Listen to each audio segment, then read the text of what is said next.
జ్యేష్ఠమాసం తర్వాత వచ్చేటటువంటిది ఆషాఢమాసం. ఆషాఢ అన్న మాటకు అర్థం ఏమిటంటే యథార్థానికి బ్రహ్మచారి చేతిలో పట్టుకున్నటువంటి మోదుగ కర్ర అని అర్థం.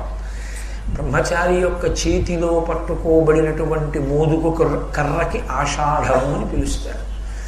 ఆషాఢమాసమునకు ఒక ప్రత్యేకత ఏమిటంటే ఆషాఢమాసంలో ఏ విధమైనటువంటి పుణ్యకార్యములు జరగవు, తిథులు ఉండవు. అందుకని ఆషాఢమాసం అంతా దేని కొరకు కేటాయించబడింది అంటే కేవలముగా జీవితాన్ని జీవుని యొక్క ఉన్నతి కొరకు పాటుపడడానికి కావలసినటువంటి రీతిలో కాలాన్ని ఉపయోగించుకుంటారు. అందుకే అసలు ఏకాదశి నిజానికి ఎక్కడ ప్రారంభం? చైత్రమాసంలో ఉన్న ఏకాదశి ప్రారంభం, కానీ దాన్ని ప్రథమ ఏకాదశి అనరు. ఆషాఢమాస శుక్లపక్షంలో వచ్చేటటువంటి ఏకాదశిని ప్రథమ ఏకాదశి అని పిలుస్తారు. సంస్కృతంలో ప్రథమ ఏకాదశి అయితే తెలుగులో ప్రథమ, తొలి, మొట్టమొదటి, తొలి ఏకాదశి, తొలేకాదశి అంటుంటారు. ఈ ఆషాఢమాస ప్రారంభంలో సర్వజనులను ఆకర్షించగలిగినటువంటి ఒక అద్భుతమైన రథయాత్ర జరుగుతుంది. ఆషాఢమాస శుక్లపక్ష విధియ నాడు పూరీ జగన్నాథ స్వామి వారి యొక్క రథయాత్ర ఆ సుభద్రాదేవితో బలరాముడితో కలిసి అన్నతో చెల్లెలతో కలిసి జగన్నాథుడు ఊరిరిగింపుగా వస్తాడు. జగన్నాథ రథచక్రాలంటే అంత గొప్ప. ఆయన యొక్క రథాన్ని చూసిన, రథంలోని కేశవుణ్ణి చూసిన ఇక పునర్జన్మ ఉండదు అని.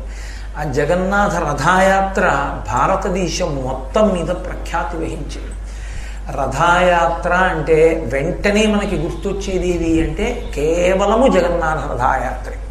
మహానుభావులు సర్వం జగన్నాథం అంటారు. అక్కడ అరమరికలు ఉండవు, అందరూ కూర్చుని అన్నప్రసాదం తీసుకుంటారు.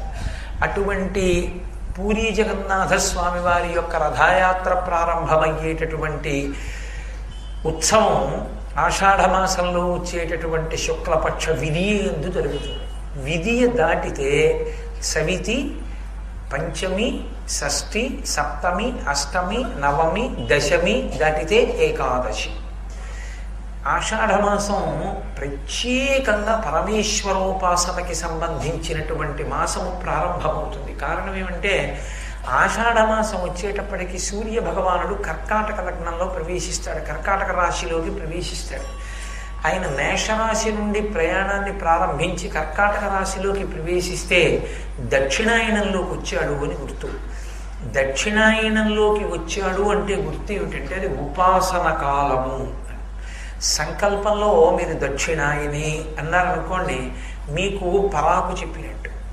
ఇది నీకు అత్యంత విలువైన కాలం. ఇహమునందు ఇక్కడ నువ్వు ఏదైనా కోరిక తీర్చుకోవడానికి కావలసినటువంటి ఉపాసన చెయ్యాలన్నా, నీ జీవుడు వృద్ధిలోకి వచ్చేటట్టుగా, నీ జీవుడు పరమేశ్వరుడికి దగ్గరయ్యేటట్టుగా ప్రవర్తించి జన్మ పరంపర తగ్గించుకోవాలన్నా ఆషాఢమాసంలోనే ప్రారంభం. ఆషాఢమాసంలో వచ్చేటటువంటి ఏకాదశికి తొలి ఏకాదశి, తొలి ఏకాదశి, ప్రథమ ఏకాదశి. నిజానికి అది ప్రథమ ఏకాదశ, అదే మొదటి ఏకాదశి కాదు. చైత్రమాస శుక్లపక్షంలో వచ్చిన ఏకాదశి తొలి ఏకాదశి. మరి ఆషాఢమాసంలో వచ్చిన ఏకాదశి తొలి ఏకాదశి ఎందుకయింది అంటే ఇక్కడ నుంచే ఒక విచిత్రం ప్రారంభమవుతుంది. అది శయనేకాదశి అంటారు. ఆ రోజు క్షీరాబ్ది ఎందు అంటే పాల సముద్రంలో శ్రీ మహావిష్ణువు శేషకల్పం మీద పడుకుంటారు. అలా పడుకున్న ఆయన ఎన్ని రోజులు పడుకుంటారు? 4 నెలలు నిద్రపోతారు. ఆయన పడుకోవడం కాదు, పడుకోవడం అంటే ఏదో పడుకోవడం, అలా పడుకోవడం కాదు. ఆయన 4 నెలల పాటు నిద్రపోతారు అని. అంటే ఆషాఢమాసంలో వచ్చేటటువంటి శుక్లపక్ష ఏకాదశి నాడు పడుకున్న శ్రీ మహావిష్ణువు శ్రావణము, భాద్రపదము, ఆశ్వీజము, కార్తీక మాసం వచ్చే పర్యంతం పడుకుని కార్తీక మాసంలో వచ్చేటటువంటి ఏకాదశి నాడు నిద్రలేస్తే మళ్ళీ ఆయన నిద్రలేచిన ఏకాదశి ఉత్తైన ఏకాదశి అని పేరుతోటి ఆ రోజున తులసి బృందావనంలోకి తీసుకెళ్ళి కళ్యాణం చేయడం అవి చేస్తారు. కాబట్టి 4 నెలలు ఆయన నిద్రపోతారు. ఈ 4 నెలలు శ్రీ మహావిష్ణువు నిద్రపోయిన రోజులు ఏమున్నాయో అవి అత్యంత పవిత్రములు. ఇవన్నీ కూడా శాస్త్రోక్తముగా నిర్వహించవలసినటువంటి తిథులు మాత్రమే వస్తాయి. సంవత్సరం మొత్తం మీద అత్యంత జాగ్రత్తతో విడిచిపెట్టుకోకుండా అనుష్ఠించవలసినటువంటి రోజులన్నీ ఈ 2 ఏకాదశుల మధ్యలో ఉంటాయి. ఈ 2 ఏకాదశుల మధ్యలో ఉన్న కారణం చేత ఈ మొదటి ఏకాదశికి తొలి ఏకాదశి అన్నారు ఉపాసన రీత్యా. అయితే నాకు ఒక విషయం తెలుసు, మీరు వెంటనే ఒక అనుమానం పెట్టుకుంటారు. ఏమండి, శ్రీ మహావిష్ణువు అలా గాఢంగా నిద్రపోతే ఇక లోకాల్ని రక్షించేవాడెవరు? ఇంకా ఆయనకు కూడా అలా నిద్ర వచ్చిందనుకోండి, ఆయన కూడా అంత గాఢంగా నిద్రపోయితే ఖచ్చితంగా కార్తీక మాస శుక్లపక్ష ఏకాదశి నాడే ఆయన లేస్తాడని ఏమిటి నమ్మకం? ఎవరైనా లేపుతారా ఆయన్ని? అలా లేపగలిగిన ధైర్యం ఎవరికి ఉంటుంది? ఒకవేళ లేపితే అది మహాపాపం కదా. గాఢ నిద్రపోతున్న వాడిని లేపకూడదు, అది బ్రహ్మానందంతో సమానం. కాబట్టి ఏదో దైవారాధనకి వేళ అయిపోతేనే ఆ వేళ అవుతోందని చెప్పి లేపాలి. అందుకే కౌసల్యా సుప్రజారామ పూర్వా సంధ్యా ప్రవర్తతే ఉత్తిష్ఠ నరశాత్తూల కర్తవ్యం దైవమాంధికం. సంధ్యావందనం చేయాలి, అందుకులే రామ అని లేపాడు విశ్వామిత్రుడు. ఏదో ఈశ్వరార్చన వేళ అవుతోందన్న కారణాన్ని చెప్పకుండా లేపకూడదు. మరి విష్ణువుని ఏ కారణానికి లేపాలి? లేపేవాళ్ళు ఎవరు ఉన్నట్లు ఎక్కడా లేదు. ఏ కావ్యంలో ఏ పురాణంలో ఆయన్ని వెళ్ళి ఎవరు నిద్ర లేపుతారని లేదు. మరి ఆయనే ఏకాదశి నాడు లేస్తారా? ఆయన ఎప్పుడైనా ఏకాదశి నాడు లేవడం మానేసి ద్వాదశి నాడు లేస్తే అప్పుడు చేసిన ఉపాసన ఏమైపోతుంది? అసలు ఆ నిద్ర ఏమిటి? పరమేశ్వరుడు ఎలా నిద్రపోతే ఆయనకే తామసికమైనటువంటి నిద్ర ఉంటే ఇక ఆయన లోకాన్ని రక్షిస్తాడు. నిద్రలో ఉన్నవాడికి ఏం తెలియదుగా. అప్పుడు స్థితికారుడైనటువంటి విష్ణువే నిద్రపోతే లోకమునందు పరిపాలించేవాడు ఎవరు ఉంటాడు? రాక్షసుల అమాయకుల ఆ కాలమునందు విజృంభించిన వాళ్ళు. కానీ ఆ నిద్ర తామసిక నిద్ర కాదు అంది శాస్త్రం. నిద్రాముద్రాం నిఖిల జగతి రక్షణే జాగరూకం. ఆయన మనసుల్ని చూస్తాడు, పైకి చూడడం. ఎవరి మనసులో భక్తి ఎంత ఉన్నదో ఈ 4 నెలలు ఎవరు ఎంత సద్వినియోగం చేసుకుంటున్నారో పట్టుకుంటాడు. పట్టుకోవడానికి నేను మీలోకి చూస్తున్నానని చెప్పడానికి పైనేత్రములను మూస్తాడు. అది ఆ నిద్రకు అర్థం తప్ప నిజంగా ఆయన నిద్రపోడు. అది నిద్రాముద్రాం, నిద్ర ముద్ర పడతాడు. పట్టి అఖిల జగతీ రక్షణే జాగరూకం, బహుజాగ్రత్తతో అఖిల జగములను రక్షిస్తాడు. రక్షించడం అంటే బాహ్యమునందు ఏ విధమైనటువంటి ఇబ్బంది రాకుండా, రాక్షసుల వలన ఖేదము లేకుండా కాపాడతాడు. ఆంతరమునందు జీవుని యొక్క ఉపాసన పట్టుకుంటాడు. వీడు భగవంతుడికి ఎంత దగ్గరగా ఉన్నాడన్నది చూస్తాడు. అందుకే యథార్థమునకు నియమం అంతా ఎక్కడ చెప్తారంటే ఈ 4 మాసాలకే నియమం. నియమాలన్నీ పాటించవలసింది ఎప్పుడంటే ఈ 4 నెలలే. సంప్రదాయబద్ధమైనటువంటి సన్యాసమునందు ఉన్నటువంటి వాళ్ళు ఈ 4 నెలలు చాతుర్మాస్య దీక్ష అన్న పేరుతో దీక్ష చేస్తారు. ఎక్కడున్న వాళ్ళు అక్కడే ఉండిపోతారు. ఎందుకంటే వాళ్ళు పాదచారులై నడిచి వెళ్ళిపోతుంటారు. చంద్రశేఖరేంద్ర సరస్వతి మహాస్వామి అలా వెళ్ళిపోతుండేవారు. వెళ్ళిపోతున్నప్పుడు ఏదో ఒక కుగ్రామానికి చేరుకున్నారనుకోండి, అంతే. ఇంకా 4 నెలలు ఆ గ్రామంలో ఉండిపోతారు. అప్పుడు వారిని పోషించవలసిన కర్తవ్యం ఆ ఊరి వారి మీద ఉంటుంది. ఆ ఊరి వారే వారికి కావలసినటువంటి భిక్షని ఏర్పాటు చేస్తారు. అంటే ఆ 4 నెలలు తిరగకూడదు. ఎందుకు తిరగకూడదు అంటే దానికి అనేకానేకమైనటువంటి కారణములు ఉన్నాయి. అందుకే చాతుర్మాస్య దీక్షా స్వీకారము ఆషాఢ శుద్ధ ఏకాదశి నాడు స్వీకరిస్తారు. అంటే ప్రారంభం ద్వాదశి నాడు ప్రారంభమవుతోందని గుర్తు. కొంతమంది పౌర్ణిమ నాడు స్వీకరిస్తారు, గురు పౌర్ణిమ నాడు స్వీకరిస్తారు. ఇది కేవలము సన్యాసులకే ఉంటుంది చాతుర్మాస్య దీక్ష అని మీరు అనుకోకూడదు. గృహస్థు కూడా చెయ్యాలి. జీవితంలో ఎప్పుడో ఒకప్పుడు చాతుర్మాస్యం చెయ్యాలి. చాతుర్మాస్యం చేస్తున్నారు అని గుర్తు ఏమిటంటే ఇంటి పట్టున ఉండిపోతారు. ఎంత తక్కువ వీలైతే అంత తక్కువే తిరుగుతారు. అసలు ఎక్కువ నడవరు. ఎందుకు నడవరు అంటే ఒక్కటే కారణం, ఆషాఢ మాసం దగ్గరికి వచ్చేటప్పటికి మోసపూరితమైన మబ్బులు వస్తాయి. అందుకే ఆషాఢంలో మబ్బుకి నమస్కారం లేదు. ఆశ్వీజ మాసం వచ్చేటప్పటికే ఆశ్వీజ మాసంలో మబ్బుకి నమస్కారం చేయాలి.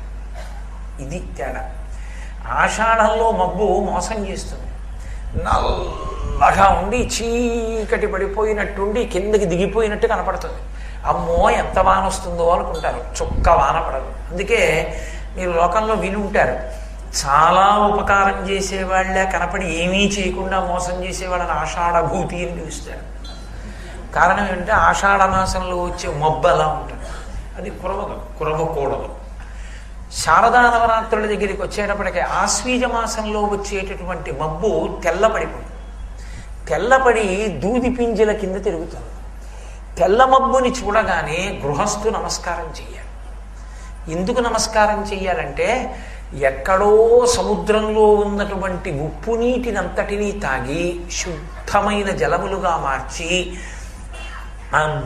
ఆ మబ్బు నీటిని కడుపు నిండా పట్టుకొని మనం గాఢ నిద్రలో ఉండగా తాను నిరాధారమైన ఆకాశ మార్గంలో వచ్చి చల్లబడిపోయేటట్టుగా తన దగ్గర ఉన్న నీళ్లన్నీ వర్షించేసి అమ్మయ్యా నాకున్నవన్నీ ఇచ్చేశానని ఒకరు కృతజ్ఞత చెప్పారా చెప్పలేదా కూడా చూడకుండా పట్టుకొచ్చినప్పుడు బరువుగా వచ్చి ఇచ్చేసిన తర్వాత అంత తేలిగ్గా వెళ్ళిపోతుంది. అన్నీ ఇచ్చేసిన మబ్బు త్యాగమునకు గుర్తు. తొందరగా వెళ్ళిపోతుంటుంది ఆ తెల్ల మబ్బు, కానీ అది ఉపకారం చేసిన మబ్బు, తనకున్నదంతా ఇచ్చి వెళ్ళిపోతున్న మబ్బు. అందుకే శరత్కాలంలో తెల్లటి మబ్బు కనపడగానే గృహస్థు వెంటనే దానికి నమస్కారం చేస్తాడు. పిల్లల్ని పిలిచి ఒరే ఒకసారి నా మబ్బుకి నమస్కారం చెయ్యి అంటారు. ఆ తెల్ల మబ్బుకి ఎందుకు నమస్కారం అనుకునేవాళ్ళం. ఆ తెల్ల మబ్బుకి నమస్కారం ఎందుకు చేయిస్తారంటే అది కురిసింది శ్రావణ భాద్రపదాల్లో. శ్రావణ భాద్రపదాల్లో కురిసేసి ఆశ్వీజ మాసానికి తెల్లబడిపోయింది. అందుకని దానికి ఆ గౌరవం. ఆషాఢమాసంలో ఉన్న మబ్బల కురవదు, కానీ ఆషాఢమాసం దగ్గర నుంచి భగవంతుని యొక్క ఉపాసన చాలా గట్టిగా చేయవలసి ఉంటుంది. దానికి మనసు ప్రధానం. మనసు దేని వలన ఏర్పడుతుంది? మనం తీసుకునేటటువంటి ఆహారములో 6వ వంతు సూక్ష్మరూపాన్ని పొంది మనసు అవుతుంది. అందుకే మీరు అన్నం తినేటప్పుడు ఏ భావనతో తిన్నారో, ఏ వ్యగ్రతతో తిన్నారో, ఏమి చూస్తూ తిన్నారో, ఏమి మాట్లాడుతూ తిన్నారో అదే 6వ వంతు మనసుగా మారుతుంది. అందుకే భోజనానికి అన్ని నియమాలు చెప్తారు. భోజన కాలమునందు మాట్లాడరాదు, వ్యగ్రతతో కూడుకున్నవి, ఇతరుల మీద చాడీలు, ఏదో అక్కర్లేని మాటలు, అక్కర్లేనివి చూస్తూ ఉండడం, అక్కర్లేనివి వింటూ ఉండడం చేస్తూ భోజనము చెయ్యవద్దు. కేవలము భగవన్నామని చెప్తూ గోవిందనామం నోట్లో చెప్పుకుంటూ భోజనం చేస్తారు. మధ్యలో ఏదో కాస్త కూర వేయండి, పులుసు పోయండి అని అడిగితే అడిగి పుచ్చుకోవడం. ఎందుచేత అంటే 6వ వంతు మనసుగా మారితే ఆ మనసే మిమ్మల్ని ఉపాసన యందు నిలబెడుతుంది. అటువంటి పరిపుష్టమైన మనసు ఏర్పడాలంటే మొట్టమొదటి నియమం దేని మీదకి వెడుతుంది అంటే ఆహారం మీదకే వెడుతుంది. పైగా దక్షిణాయనంలో ఉండేటటువంటి లక్షణం ఏమిటంటే అప్పుడు రాక్షసుల యొక్క ప్రాబల్యము చాలా విపరీతంగా ఉంటుంది. అందుకే అనారోగ్యాలన్నీ కూడా ఎప్పుడు వస్తాయంటే సాధారణంగా ఆషాఢమాసం దగ్గర నుంచే ప్రారంభమవుతాయి. ఆషాఢమాసం దగ్గర ప్రారంభమై శ్రావణ మాసం దగ్గరికి వచ్చేటప్పటికి బాగా అందుకుంటాయి అనారోగ్యాలు. శ్రావణము, భాద్రపదము, ఆశ్వీజ, కార్తీక మాసముల దగ్గరికి వచ్చేటప్పటికి అత్యంత ప్రమాదకరం, పురుగులు రాలిపోయినట్లు పడగొట్టేయగలిగినటువంటి అంటువ్యాధులు ప్రబలతాయి. ఆషాఢ మాసం వచ్చేటప్పటికి కొత్తగా పెళ్ళైనటువంటి దంపతుల్ని ఒక చోట ఉండొద్దు అంటారు. ఒక చోట కొత్తగా పెళ్ళైన దంపతులు ఉండవద్దు అనడానికి అసలు కారణం ఏమిటంటే ఏదో అంతకు ముందు పెళ్ళి అవుతుంది. ఏ చైత్ర మాసంలోనో వైశాఖ మాసంలోనో పెళ్ళి అయింది అనుకోండి.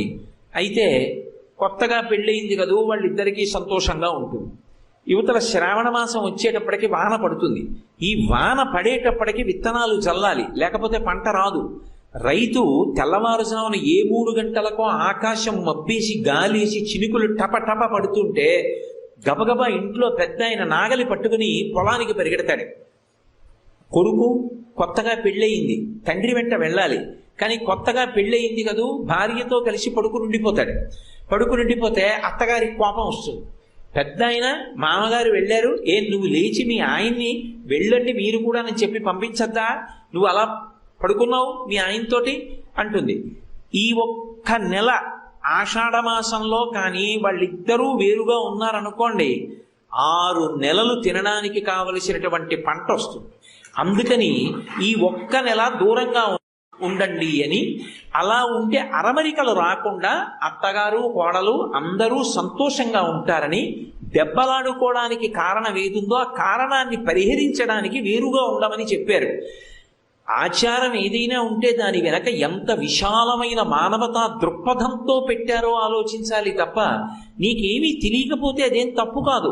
కానీ నీకు తెలియదు కాబట్టి ఎవరో ఒకడు చెప్పింది మాత్రం అది సదాచారం కాదు, తప్పని ఖండించడం కన్నా దురాచారం, హ్రస్వబుద్ధి మాత్రం ప్రపంచంలో ఇంకోటి ఉండదు.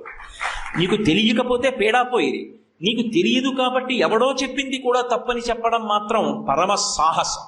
అటువంటి సాహసాలకు ఎప్పుడు వెళ్ళకూడదు. పెద్దలైనటువంటి వారు ఏదైనా నిర్ణయించారు అంటే విశాల ప్రయోజనం కోసం అని చెప్పి నిర్ణయం చేస్తారు. కాబట్టి ఆ రైతు శ్రావణ మాసం వచ్చింది అనేటప్పటికీ ఆకాశం వంక చూస్తాడు. అందుకే లక్ష్మీ పూజలు. ఎందుకని? ఆ వర్షం పడాలి, ధాన్యలక్ష్మి ఇంటికి రావాలి, వ్యవసాయం బాగా నడవాలి, 10 మంది అన్నం తినాలి. ఇదంతా మేఘం మీద ఆధారపడింది. కాబట్టి నువ్వు సుమన సంసేవ్య, ఆ రైతుల పట్ల పక్షపాతం కలిగినటువంటి మబ్బు, అది వచ్చేటప్పటికి ముందు మురిసిపోయే వాళ్ళు ఎవరంటే రైతులు. నేను అలా అన్నానని కాదు, మీరు ఆలోచించండి. ఒక నగరంలో ఉండేవాడు, ఉద్యోగం చేసుకునేవాడు, సాయంకాలం వేళ ఇంటికి బయలుదేరే సమయానికి పెద్ద వర్షం పడింది అనుకోండి, అబ్బా ఇంటికి వెళ్ళేదో పని మీద వెళ్ళాలనుకున్నాను, ఇదేమిటి వర్షం పడింది అంటాడు. ఆచ్ఛాదన మంటపం లేని చోట ఓ ప్రవచనం పెట్టారనుకోండి, ఓ 5,000 మంది ప్రవచనానికి వచ్చి కూర్చునేటప్పటికి వర్షం పడింది అనుకోండి, ఈయన వచ్చిందే 3 రోజులు, ఈ వర్షం వచ్చేసింది, ప్రవచనం పాడైపోయిందని ఏడుస్తాడు. రాత్రి కాదు పగలు కాదు, ఎప్పుడు వాన రానివ్వండి, స్వాగతం చెప్పి సంతోషించేవాడు రైతు ఒక్కడే. రైతు సంతోషిస్తాడు. అందుకే రైతు అంటే మేఘానికి పక్షపాతం. 2, నోరు అరిగిపోయేలా కృతజ్ఞత చెప్పేది ఎవరు అంటే కప్పలు చెప్తాయి. మనం వర్షం పడింది అనుకోండి, బయటికి వచ్చి చూసి అమ్మయ్య వర్షం పడింది, శ్రీశైలంలో సహస్రఘటాభిషేకం చేసినందుకు రుజువు కనపడింది అని సంతోషిస్తాం. కానీ ఖణ్వక, ఖైమక, తదురి అని 3 జాతులకు సంబంధించిన కప్పలు ఉంటాయని వేదం చెప్తోంది, నేను చెప్పడం కాదు. ఖణ్వక, ఖైమక, తదురి అని 3 జాతులు. ఈ కప్పలకు ఒక లక్షణం ఉంటుంది. బోదురు కప్పలు అంటుంటారు కొన్ని ప్రాంతాల్లో. అవి వర్షం పడడం మొదలుపెట్టి బాగా వాన పడింది అనుకోండి, కప్ప అరిస్తే పాము వచ్చి పట్టుకుంటుంది. కప్పలు ఎక్కడ తిరిగే అవకాశం ఉంటుందో అక్కడ పాము ఉంటుంది. ఎందుకంటే కప్పని పట్టుకోవడం కోసం. కప్ప తనను వచ్చి పట్టేసుకుంటుందేమో అరిస్తేనని కూడా అది చూడకుండా అలా అరుస్తూనే ఉంటుంది. ఎందుకు అంటే కృతజ్ఞత చెప్తుంది సూర్య భగవానుడికి. ఓ సూర్యుడా, నువ్వే ఈ నీటినంతటిని లాగి మళ్ళీ మేఘాన్ని తయారు చేసి సముద్రంలోకి వెళ్ళిపోయినటువంటి నీటిని మళ్ళీ తీయగా మారేటట్టు చేసి మేఘాన్ని పంపించి వర్షం కురిపించావు అని అది కృతజ్ఞతని ఆవిష్కరిస్తుంది. ఆ ఖణ్వక, ఖైమక, తదురి అనేటటువంటి కప్పలం. అందుకే ఎవరు భగవంతుడి పట్ల పరమ కృతజ్ఞతాభావంతో ఉంటారో, అది కప్పవనివ్వండి, పిల్లవనివ్వండి, కుక్కవనివ్వండి, అది భగవంతుని పట్ల కృతజ్ఞత కలిగి ఉంటే భగవంతునికి ఆ ప్రాణి పట్ల ప్రేమ ఉంటుంది. ఎప్పుడైనా అంతే కదా. ఒక ఉపకారం చేశారనుకోండి, అది జ్ఞాపకం పెట్టుకుని తిరిగి ప్రత్యుపకారం చేసేవాడు, అయ్యా మీరు ఇంత ఉపకారం చేశారండి అని సంతోషించేవాడు ఎవరుంటాడో వాడి మీద ప్రేమగా ఉంటుంది. ఇవాళ ఉపకారం చేయించుకుని రేపు కనపడితే ఎవరో అన్నట్టుగా వెళ్ళిపోయాడు అనుకోండి, అసహ్యం వేస్తుంది కృతజ్ఞుణ్ణి చూస్తే. తాను వర్షించినంత మాత్రం చేత పరమ ప్రేమతో రాత్రనక పగలనక ఆపకుండా రోజులు అరుస్తూనే ఉంటాయి కప్పలు కొన్ని. అవి ఈ 3 జాతులకు సంబంధించిన కప్పలు. ఈ కప్పని తీసుకెళ్లి ఊరిరిగింపు చేస్తారు. అయ్యా మేము కృతజ్ఞులమైపోయి నువ్వు వర్షం కురిపిస్తే మేము యజ్ఞం చేయలేదు, యాగం చేయలేదు, హవిస్సు ఇవ్వలేదు, సరికదా, ఈ ఆచారాలు ఎందుకని చర్చలు పెట్టాం.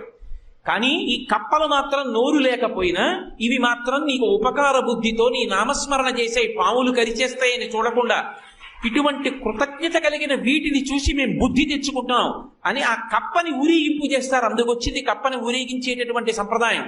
ఆ కప్పని ఊరేగిస్తే చూస్తాట భగవానుడు, అవి నన్ను నమ్ముకున్న ప్రాణులు, పాము కరుస్తుందని కూడా చూడకుండా నాకు బెకబెకలాడుతూ ఉపకారం చేశాయి. వీళ్ళు కనీసం ఇప్పుడు బుద్ధి తెచ్చుకొని నా పట్ల కృతజ్ఞత కలిగిన ప్రాణిని ఊరేగిస్తున్నారు, కాబట్టి ఇప్పుడు నేను వీళ్ళని అనుగ్రహిస్తానని వర్షం కురిపిస్తాట. తనని తాను తప్పు చేసినా తప్పు చెయ్యకుండా భగవంతుణ్ణి పట్టుకున్న వాడి పాదాలు పట్టుకుంటారు. ఎందుకు? ఆయన్ని పట్టుకుంటే ఆయన ముఖం చూసి వీడిని కూడా భగవంతుడు రక్షిస్తాడని.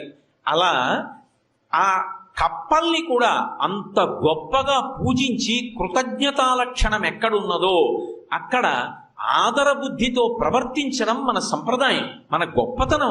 అది భారత జాతి యొక్క గొప్పతనం. అంతేగాని కప్పల్ని పూజ చేయడం ఏమిటండి, కప్పల్ని ఊరేగించడం ఏమిటండి?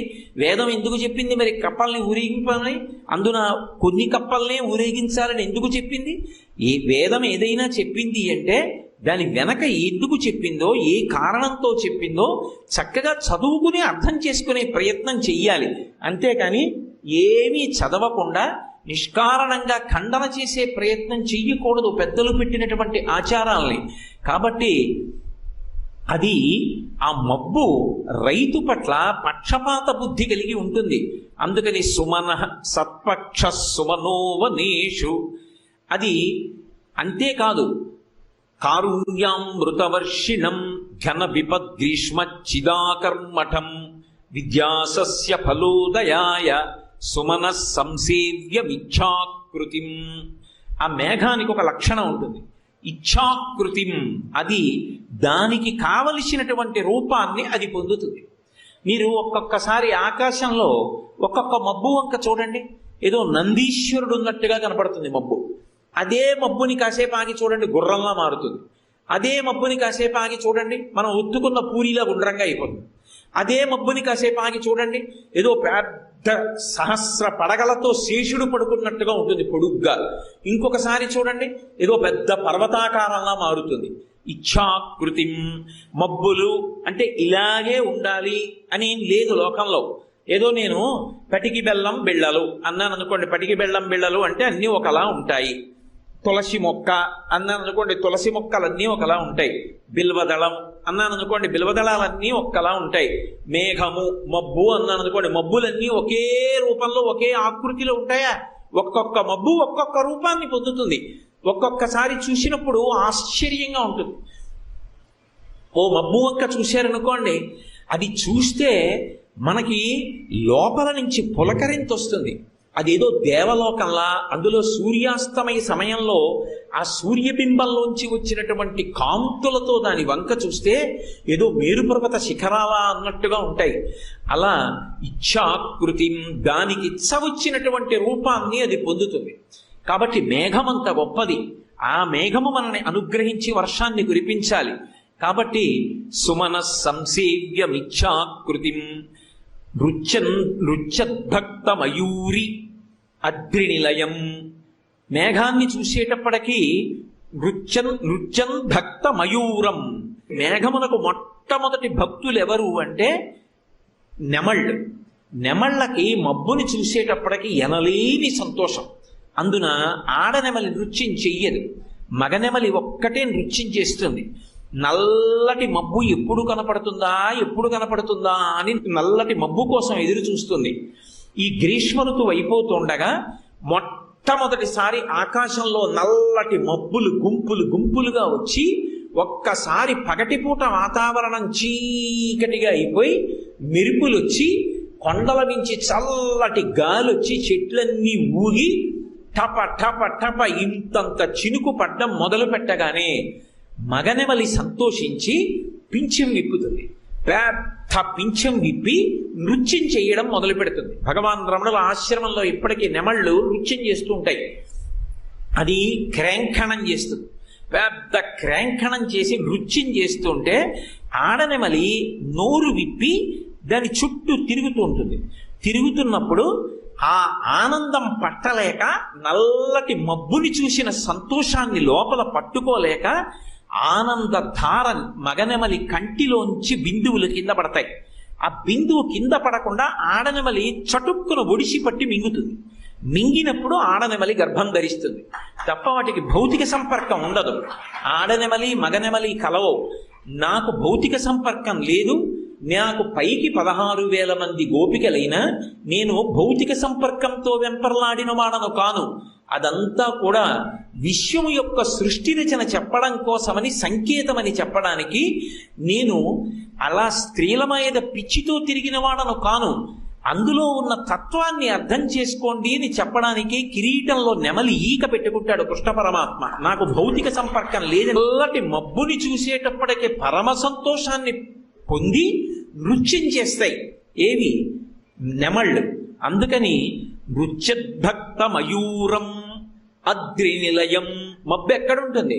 మబ్బులు ఎప్పుడు నేల మీదకి రావు, మబ్బులు ఎప్పుడు కొండల మీద గుంపులు గుంపులుగా తిరుగుతుంటాయి. ఎప్పుడైనా విమానంలో వెడుతున్నప్పుడు చూస్తే స్పష్టంగా కనపడుతుంది, అంత దూరంలో కొండలు కనపడతాయి. కాసేపు ఆగి వెళ్ళేటప్పటికీ కింద ఏమీ కనపడదు. దూది నోటితో ఊదినట్టు దొంతర్లుగా మబ్బులు ఉంటాయి. ఆ మబ్బుల్లోంచి విమానం వెళ్ళిపోతుంటే కటిక చీకటి అయిపోతుంది, లోపల ఏమీ కనపడదు, బయట కూడా. ఆ మబ్బు పైకి వెళ్ళిందనుకోండి విమానం, ఒకవేళ కింద పెద్ద పెద్ద దొంతర్లు పరిచేసినట్టు ఉంటాయి మబ్బులు. కాబట్టి అవి అద్రి నిలయం, కొండల మీద ఉంటాయి తప్ప మేఘాలు ఎప్పుడూ కూడా భూమి మీదకి దిగవు. కాబట్టి మేఘమునకు అద్రి నిలయుడు అని పేరు. అద్రి నిలయం చించ జటామండలం. జట అన్న మాటకు అర్థం ఏమిటంటే ఎర్రటి రంగులో ఉండి ఇలా ఇలా కదిలినప్పుడు మెరుపులు వస్తే దాన్ని చించే జటామండలం. ఆయన యొక్క జటామండలం ఉన్నదే అది మెరుస్తోందంటారు. మీరు ఒక్కటి జ్ఞాపకం పెట్టుకోండి, జటలు కట్టిందండి జుత్తు అంటారు. ఎప్పుడు జటలు కడుతుంది? చక్కగా దువ్వెన పెట్టి తలకాయ దువ్వుకుని తైల సంస్కారం చేస్తే జటలు కట్టదు.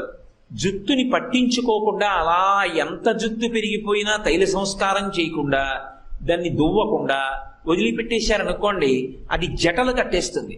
జటలు కట్టేసి ఇలా వేలాడుతుంటాయి. అలా వేలాడుతున్న వ్యక్తి ఇలా కదిలాడు అనుకోండి, అవి నల్లగా ఉండవు, ఎరుపు రంగులోకి మారిపోతాయి. అరుణజటేశ్వరుడు అంటారు. అందుకే ఆ ఎర్రటి జటలతో ఉంటాడు శంకరుడు. ఇలా కదిలాడు అనుకోండి, ఆ జటలున్న వ్యక్తి అవి కదులుతున్నప్పుడు మెరుస్తాయి. మేఘం కదిలి పెడుతోంది అనుకోండి, చెంచ జటామండలం, దాని జటలు మెరుస్తాయి. ఏమిటి దాని జటలు? మెరుపులు. మేఘం నల్లగా ఉంటే దాని మీద మెరుపు తీగ వస్తుంది బంగారు రంగులో. అది ఎలా ఉంటుందంటే జటలు కట్టిన వ్యక్తి తల కదిపితే ఆయన జటలు ఎలా మెరుస్తాయో మేఘానికి ఉన్నటువంటి మెరుపులు అలా ఉంటాయి. చెంచ జటామండలం శంభో. శంభో అంటే శివుడు అని చెప్పకూడదు ఇక్కడ.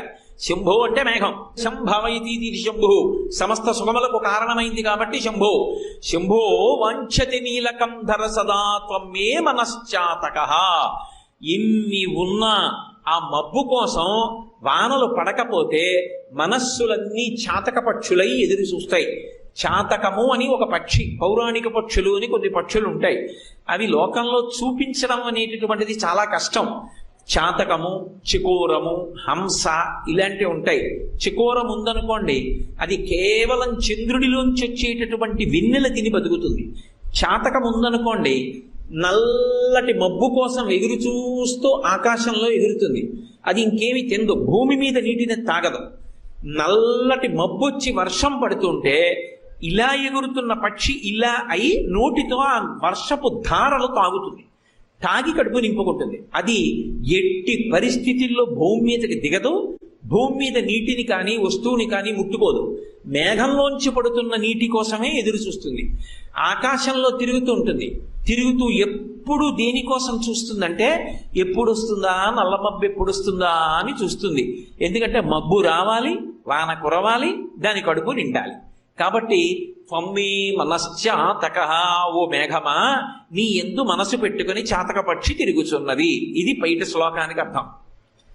ఆ శ్లోకానికి అర్థం మేఘపరంగా చెప్పామనుకోండి, వర్షం పరంగా చెప్పాననుకోండి, కారుణ్యం మృతవర్షిణం ఘన విపద్గ్రీష్మచ్చిదాకర్మఠం విద్యాసస్య ఫలోదయాయ సుమనః సంసేవ్యమిచ్ఛాకృతిం నృత్యద్భక్త మయూరమద్రి నిలయం చెంచజ్జటామండలం శంభో వాంఛతి నీలకందర సదా త్వమే మనశ్చాతకః.